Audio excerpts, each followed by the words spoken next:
We're just gonna like quickly talk about Generations Wolverine. I didn't really like that either. It was the best of the bunch. I liked it. Not very. It was. It wasn't. It was just very cliche. Yeah, it was, and it was like a classic Wolverine story. Yeah, that was basically it. I enjoyed it for what it was, like for the story, but as far as it being a Generations issue, fucking pointless, just like the rest. Like, yeah, it's stupid. I know. Didn't need to happen. Didn't need to happen. Let's get this going. The art was great. I want Ramon Rosanes on Wolverine now. All right, here, ready to go?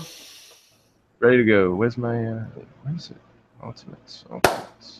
All right, how we doing, guys? This is Brandon. I'm coming at you guys as always with Trevitt for this week's Marvel Minute. We had a probably the closest vote ever this week. Very close. The Ultimates 2 number 100. It's weird to say, but Ultimates 2 number 100 was the winner. I think by 1 or 2 votes. Literally, that was it. Yeah, it was like a percent. Yeah, so it beat out Spider-Man 2 number 2, and what was the third one? I don't know. We always have trouble remembering the third one. I don't remember, and we're not going to remember this week, so I'm not going to look it up. So we're going to move on, and we're going to. It was Astonishing X-Men. There it is. There we go. We're going to tell you guys this is written by Al Ewing, the very underrated Al Ewing.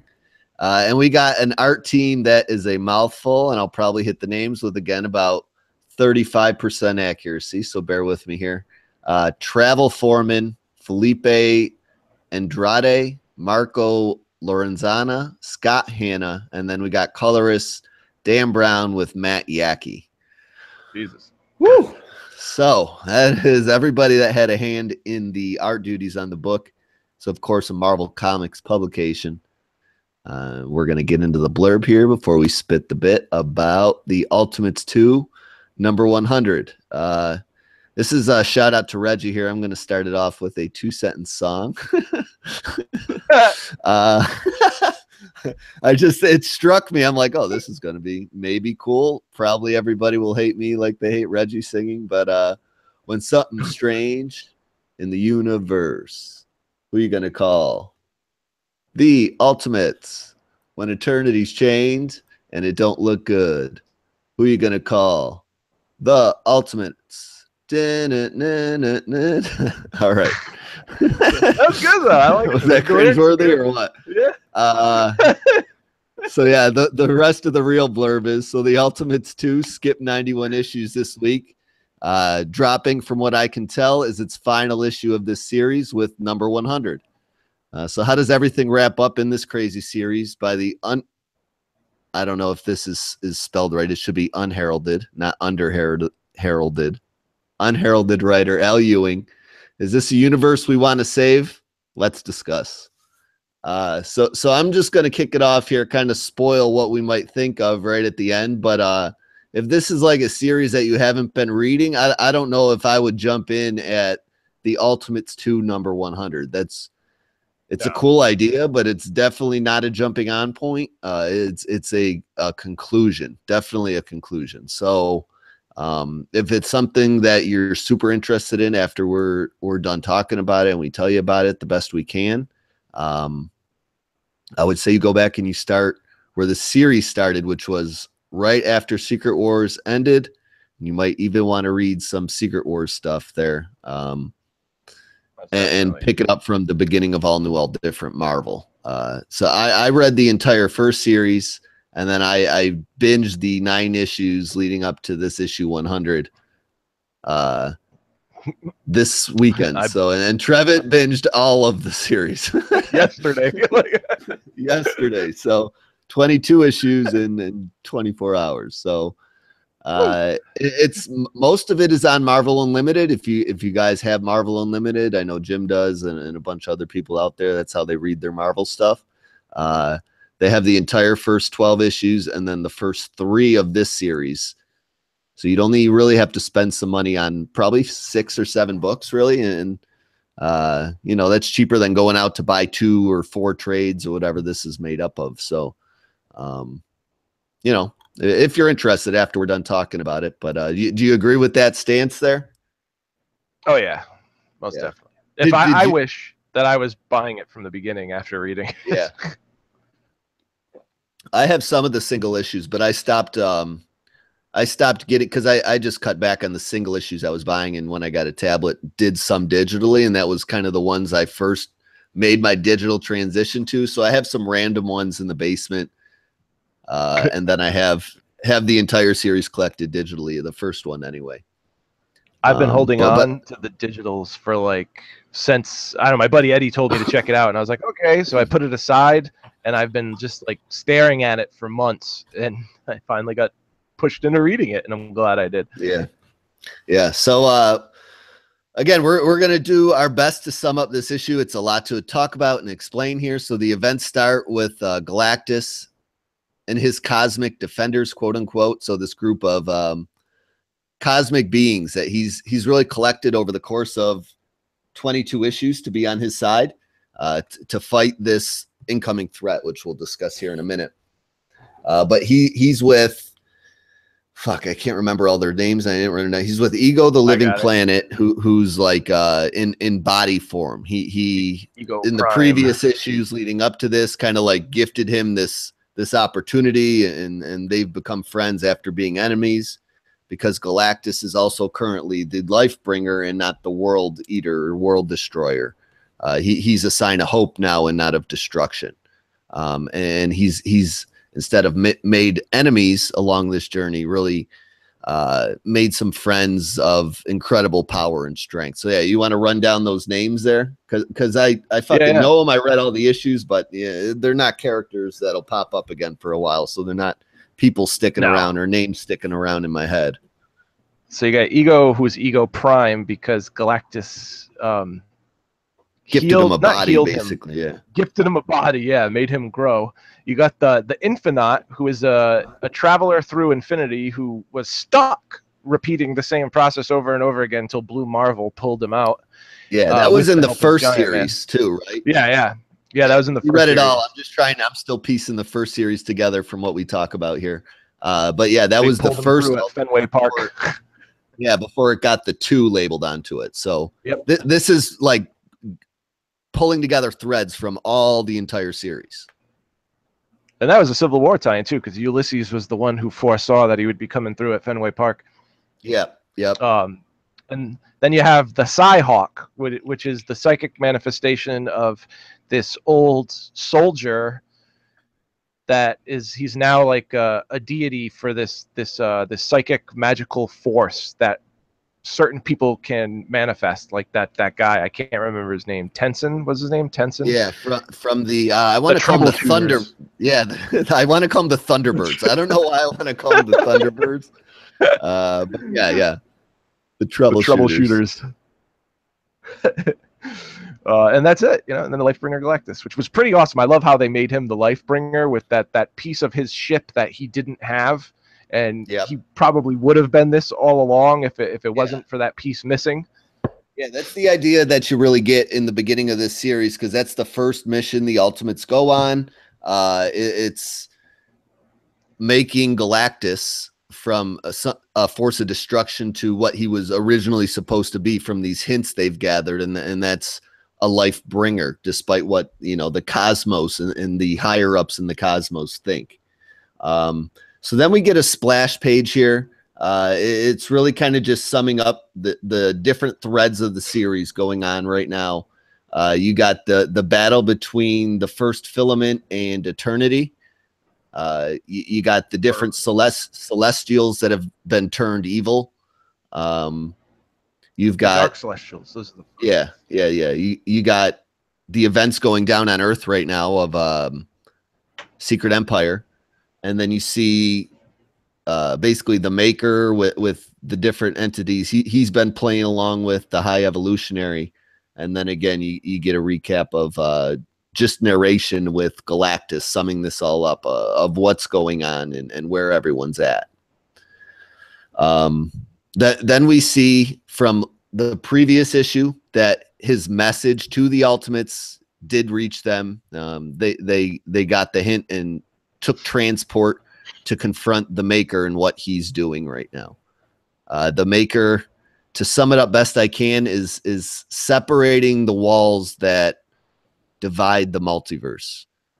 He's brought down the barriers between all the different Earths, which has weakened eternity, and allowed the first filament to basically start absorbing it, I guess is the best way to describe it. Technically, it strengthened him enough to break his chains, but also put him in the position to be eaten by, right, it, like totally weakened and stuck in place without the ability to really fight back. And then, so meanwhile, on Counter Earth, which is where the Ultimates have landed, the Maker's kind of in this shady deal with the High Evolutionary. He's called into action to defend himself, the formerly deceased Ultimates from the Ultimate Universe, which is basically just their Avengers, to defend him, from his plan being defeated and brought down. The one thing I'm a little confused about is what is the Maker's ultimate end game here? He wants to bring down the walls and separate everything and make it one so he can bring the Ultimate Universe back. Is that what I am thinking? Well, he thinks he's helping. He thinks he's helping is what's happening, but he's actually making it worse. Okay. So he's weakened eternity despite what he thinks he's doing. Yeah, he thought it would be a good thing to help him break the chains, but it just made it worse. Okay. Because that was the one thing like I took out of reading, because when I went back to read the first 9, I thought like, oh, the Maker's going to be in a lot of these issues, and that's not the case. He really pops up at the very, very end. You know what I'm saying? Yeah. I guess he played a big role in Ewing's New Avengers. Yeah, I didn't read that. Did you? No, I didn't read it either, but I want to now. But yeah. So I'm sure with the way Al Ewing writes, what he was up to in the New Avengers probably led to his position in current state with the High Evolutionary here. It was probably a path that led him to this moment, is what I'm guessing, just from the way he connects everything and writes it. But anyway, so we basically have a standoff here at this moment in time with the Ultimates saying, listen, Maker, you're fucking literally everything up. You're about to take this entire eternity, our entire existence, the entire galaxy, everything down, and you don't know it. And he's just basically too much of a cocky asshole to admit he'll ever do anything wrong besides what his original intention is. Pretty much. Basically, he's somebody that never thinks he's miscalculated or gotten a math problem wrong, and if somebody's trying to prove him he is wrong, he's just like, no, that ain't true. And those people are fucking dicks when you got to deal with them. You know what I'm saying? Yes.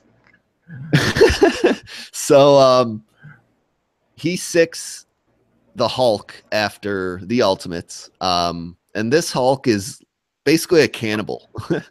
You know what I'm saying? Like, even in the Ultimate Universe, towards the end of shit, he was eating people. Like, just straight up eating people. He ate the Wasp, among other people. It's like if you Google the Ultimate Universe, I guarantee within one of the first 5 pictures that pops up on Google Images is that picture of Hulk eating Wasp. You know what picture I'm talking about, or no? No, I don't. No, I've never.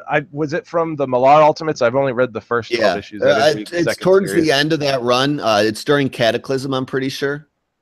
When all that's okay, I didn't get to that one yet.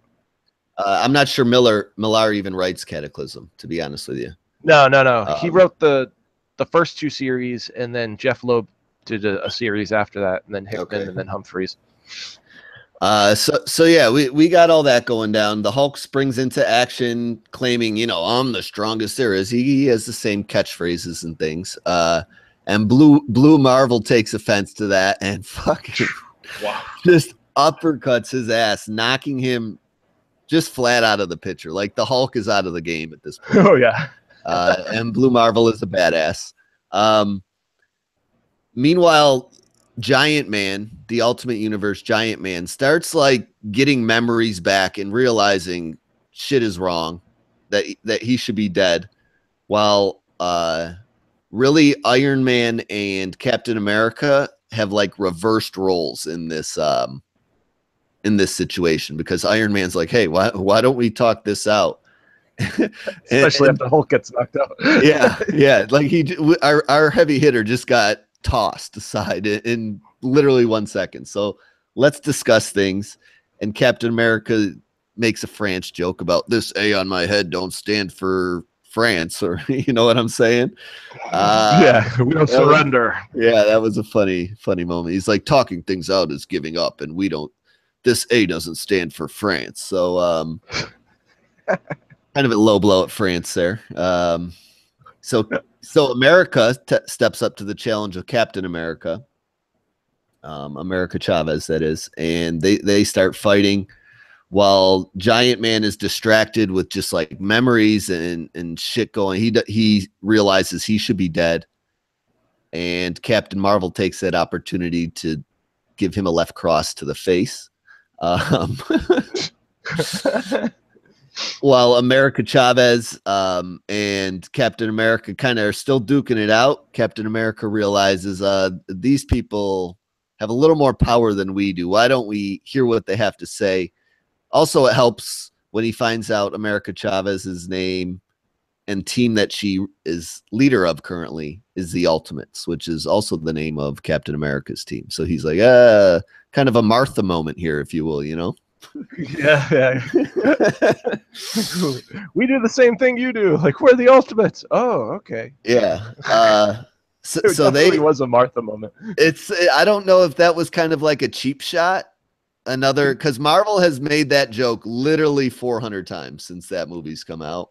So I don't know if this was another way to make that joke or just ironic, you know, an ironic thing. Yeah, ironic at the same time, making it make sense. As we're in the movie, it didn't. So yeah, right. Or just more of an earned thing than kind of random. Anyway, enough about Batman and Superman. The maker doesn't like this move that Captain America has made. The Ultimate Captain America, just to make things clear. Calling his troops to stand down, or the Ultimates to stand down, and he's like, well, I brought you here and I'll take you out of here. He touches his the High Evolutionary's fancy little ball of magic and just disappears. Captain America like kills him. He's like, you're done, and anybody else that doesn't want to listen to me can be next. He turns a knob and it rips him to pieces. Like, yeah, and his arms are like all tentacly and creepy looking, like even more creepy than I've always thought. You know, Mr. Fantastic's power is a little creepy, but they are a little creepy. Even more so than Plastic Man, because he's not. They never state he's made of plastic. You know, he's just skin stretching. But before he can do any more damage, Spectrum takes over and basically like just absorbs his being. So he can't do any more damage. With the High Evolutionary now pissed off and feeling betrayed that the Maker is just up to nefarious shit now, he just destroys what Spectrum has turned him into. So he doesn't kill him because he's still down on Earth, and this was like another manifestation of him. Yeah, that's not his actual body. Yeah, but they take him out of the picture here so they can start solving the problem he's created, which is taking the walls down between all these Earths. Am I getting anything wrong here? Because this is really like a lot to explain, and I you know. It's pretty complex. It's very, very complex. But no, you got it right. Okay.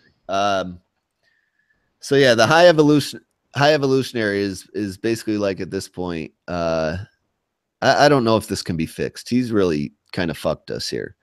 And Tony, who is really more of a better, more morally, I guess you could say, morally to the right Tony than Earth 616 or Earth Prime Tony. Like he doesn't have such a corrupt moral compass. No. He's like, I think I can fix this. And he's kind of got a little different bit of a power set. And with the help of Spectrum, they're able to like channel everyone's energy to kind of jar Eternity free. Because he has those nanites that are in his blood that help his mind control his suit, and he spits those nanites into that world thing that Maker was using. Yeah, a little bit of a more successful version of Extremis. Yeah, basically is his power set. So Eternity, through the actions of the two groups of the Ultimates, is able to break free of these chains and at least start wiggling its way free of the first filament. And the first filament is really like the big bad that has taken advantage of the entire universe and Eternity being reborn since Secret Wars, because it was in a weakened state. So he's really the big bad that has been taking advantage of the Maker's moves. So he's now pissed that Eternity is free. And we cut from that story to check back in on the Cosmic Defenders, as I like to call them. They take this moment with Eternity getting back to power and the Superflow reforming to jump into the Superflow before it's totally formed and confront. Do you say it Logos? Or yeah, okay. Logos, which to take on Logos, who is order and chaos combined into one, with the in-betweener to hold them together. Yeah, and they killed, I forget the name of the person they killed, the High Order? The Living Tribunal, which was the Adam Warlock version of the Living Tribunal. Okay. So yeah, that happened back in the beginning of what? Ultimates 2, right? The beginning of the series? Wow, it all blends together because I read it in one sitting. I can't remember if it happened sure, that's exactly what I read this weekend. That and I only read series 2 this weekend because I read the one previously. That's what I remember most. So it had to happen in the beginning. He killed the Living Tribunal because it didn't like its decision of leaving Galactus as the Lifebringer. It wanted to see it brought to order. Both Order and Chaos had a problem with this. But basically, Order has been corrupted by the first filament. You know what I'm saying? It was acting strange. The Living Tribunal chalked it up to it's a new universe. Everybody's finding their new place. So maybe Galactus is supposed to be the Lifebringer, and that's why he ruled in his favor. And Order and Chaos weren't having it. Well, Order wasn't having it. Chaos could obviously give a shit because it's Chaos. Right. But they did combine their might to kill the Living Tribunal.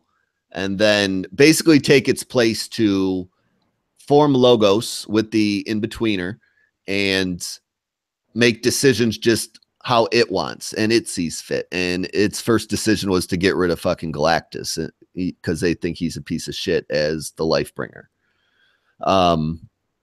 That's a complex story in itself. Yeah, I know. He gets the Death Celestials to kill the regular Celestials who hid away at the end of Secret Wars. So complex. Yeah. So we're kind of giving you the shorthand version, but for your benefit. Anyway, this giant fight is taking place between the Cosmic Defenders Galactus has assembled and all the Death Celestials and basically Logos, who he has assembled on his side. So they're all duking it out. And you know, it's kind of at a standstill, I would say, at this point until Black Panther comes in with the trump card, basically, you could call it, aka Tiger God. This is so fucking, this is pretty cool. It was, and he had to fight that thing. And yeah, this is half of the reason I went back to read, because I wanted to see what the fuck this Tiger God was about. He fought this thing and had to beat it into submission in order to control it. So. Yeah. So he went to Necropolis, which is on Wakanda, and it's where the Black Panthers connect with the gods. And he confronted this Tiger God and basically whooped its ass to subdue it into submission and control it. So Black Panther did all that to bring that here. He was aware of all this and brings the fight to Logos. Um, he grabs Logos by the goddamn face and starts ripping him back into order and chaos. um, and this takes Galactus by total shock and surprise, because it's basically a human doing this to a cosmic being, right? Yeah. Yep. And because the of other that, thing I'm oh, go, yeah, go ahead. say. I was gonna No, say, and because I of was that, probably going to ask you a question about what you're going to say, so go ahead. I was gonna say, because he is able to do this, what ifs become possible. So because Black Panther was able to do something that shouldn't be able to be done, the Never Queen, you know, the person who is in control of what could happen, not what is happening, or you know, possibilities. Because of that, you know, she gets an in there. Yeah. And she's only popped up recently. She's only been in the last, probably, I'd say 3 or 4 issues. Yeah.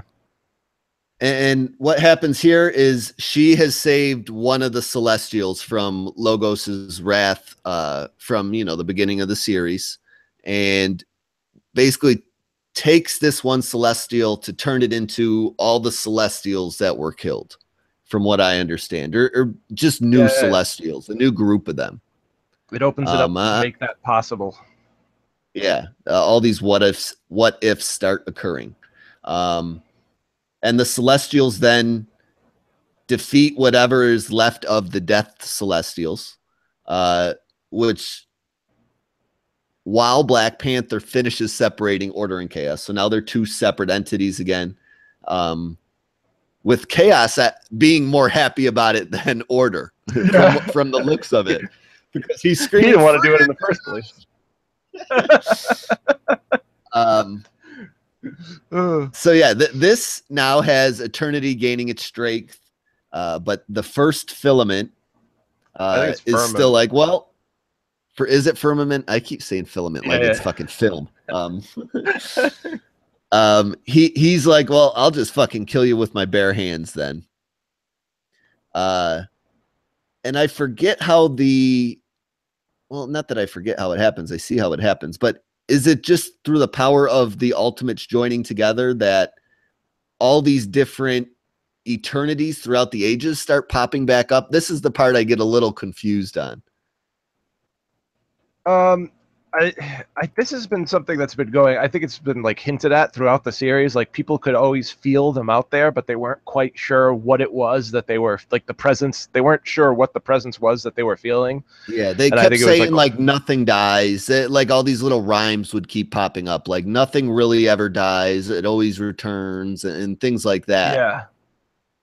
And this is the former eternities, because we're currently on the 8th iteration.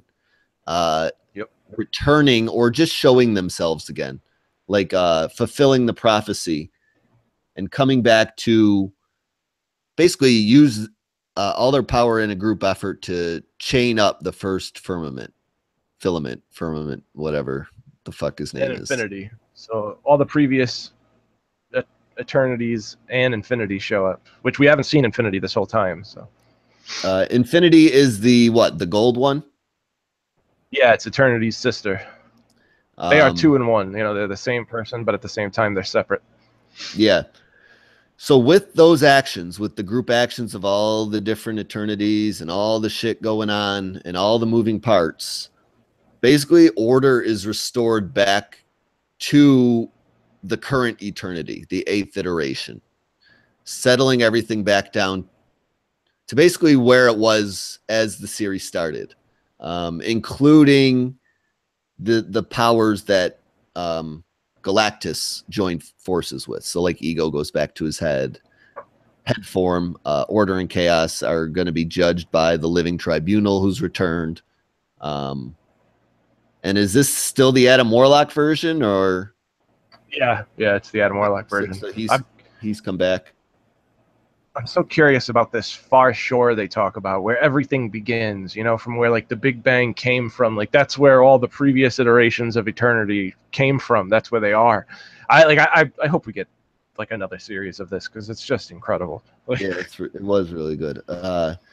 So then they just kind of start wrapping things up and you know, placing the Ultimates characters, just telling you where they are and where they stand. We see the Ultimates team from the Ultimate Universe minus Captain America, basically going throughout the different multiverses, from what I understand, to hunt down makers. Is that what I get from what Tony's saying?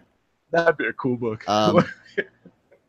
Yeah, so I don't know if that's like just seeding a future idea for a story, because the Ultimates don't disappear. Like, they're now present in, well, not necessarily Earth Prime, but in the cosmos.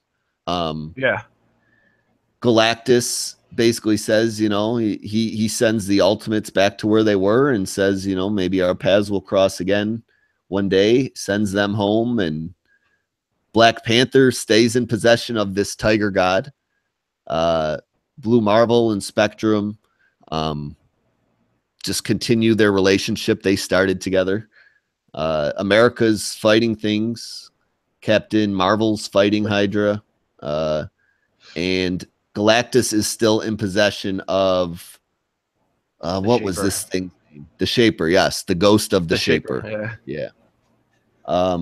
And that's basically how our issue ends, with, you know, the Ultimates disbanding as a team until they're needed again. So yeah, I mean, that's really the story, the best we can sum it up. This might be a little bit longer than usual. It's way crazier, and there's so much to this series. It's really hard to get everything to come across, and, you know, talking about one issue, but well, it's just, yeah, I don't know. You want to share your thoughts about Buy, Borrow, or Forget altogether to start things off here? Yeah. So this book is so damn good. I can't believe I slept on it this long. I've had it sitting around forever, but I went back yesterday and I read all 22 issues, and it just fucking blew my mind. Al Ewing definitely raised the bar with this series. We have a team that I didn't think I was going to be interested in, because I wasn't too familiar with characters like Blue Marvel, Spectrum, America, but he made them interesting by adding so much depth and giving me enough back history that I didn't feel totally lost. There was so many things to love about this final issue. I love when the Never Queen releases the last Celestial and it just gives away the notion of what could be, and that leads to the rebirth of all the Celestials that were destroyed, or when Eternity calls forth the past iterations of the multiverse to fight the first firmament. And there are just so many more incredible moments that I just can't even get into. It'd take too long. But the mixture of science and philosophy in this book are outstanding, and Al Ewing carefully weaves an epic tale around the principles of both. The art by Travel Foreman was incredible. He manages to fit in a ton of action and transition to the next scene without making you feel like you were missing anything. As crazy as the story was, the same amount of effort was put into the art, and it definitely shows. This was an epilogue to Secret Wars, at least it felt that way. A story of heroes solving multiversal problems, a story of all the systems of reality trying to find their new place in this new multiverse, and a story about the multiverse itself being held captive by what came before, and all those stories converging on top of each other. I mean, what else could you ask for? It's a definite buy for me. Yeah. I feel the same way as you. I mean, I won't say it in such a eloquent way. I mean, it's a continuity heavy story that's just I don't know. It's enjoyable for anybody that's stuck with Marvel since Secret Wars ended. You know what I'm saying? Like, if you were looking for a true continuation to Secret Wars, and that was something you really enjoyed, The Ultimates is the book that I would definitely suggest checking out and starting from the very first series. Like, you know, this is a little Eric Shea's wet dream if you liked Marvel Comics. I think if he gave it a chance and started at Secret Wars, it would be something he would really enjoy, because it all just ties together nice, and there's nothing forgotten or dropped, or it all comes together in the end. And it really makes your investment as a comic fan pay off, which is what you always want. That's what you go to the store every Wednesday for. You know what I'm saying? It's you buy all those books and hope that you get a few of them that at least do that for you. And this is one of those.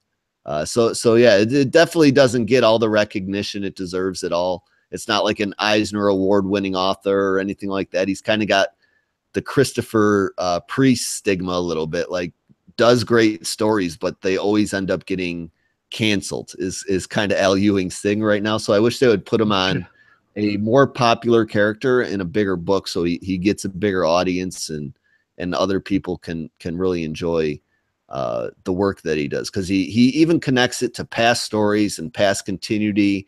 Like he doesn't forget anything, and there's always like explanations and pictures in the back of the book of why he did what he did and what stories you can read for further reference about what you just read.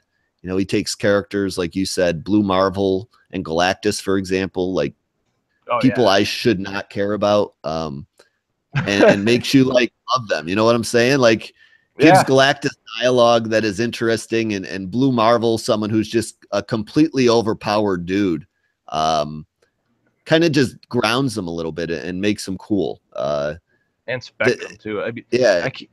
Like those characters are so out there and like hard to understand. Even Anti-Man, like their power levels are bonkers and nuts, but he writes in a way that, without having to go back and read past history of those characters, you understand their power set and how they're tied together, and you know their stories in the past that you can read if you want to, but it's not necessary to understand what's going on. Like he explains everything in the best ways. You know, there's no cheesy Steve Orlando moments or anything like that at all. None. And yeah, like you said, the art is trippy and awesome and just some mind-blowing looking stuff. And Ken, is it Kenneth or Keith Rockefort did the first series? Kenneth. Okay, yeah, Kenneth Rockefort did most of the first series, and even that, it's kind of like a similar style to this, but no shocking change in between the two. You know what I'm saying? It stayed consistent throughout the whole series. It's beautiful too. Yeah, just cool looking stuff. So I'll stop rambling on about it. I just really enjoyed the entire series. It would wholly, you know, buy the trades, buy the single issues, however you like to buy your comics, whatever way you can find them. Put Al Ewing on a Fantastic Four title. Yeah, that's your pedestal. Trevitt wants to holler from the rooftops on, and you know, most definitely. it was. I would read that Fantastic Four. I'll read the next book Al Ewing is on. Just, you know, regardless of what it is, because I enjoyed this so much. So. Yeah, buy it all the way. Buy it all the way.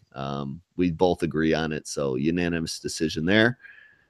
But yeah, if you guys are looking for some more Marvel talk, we got a few more books coming out tomorrow on the Marvel Madness Comics podcast. You can catch us there. Find it on, you know, any podcast catcher that you use. But in the meantime, you can always holler at me individually. I'm at Beamer3660. Trevitt, where can they find you, man? I am at Afrin Addict. Yeah. My girlfriend and the kid went away, so if you can't tell, it's very quiet in this house, and my voice hopefully isn't going in and out because there's not cartoons also playing on the Roku. So I'm so used to it, I didn't even notice. Yeah, I know. So it's a quiet edition of the Marvel Minute this week. Hope you guys enjoyed it. We're signing off from this end. Party's over. We'll talk to you next week. Peace.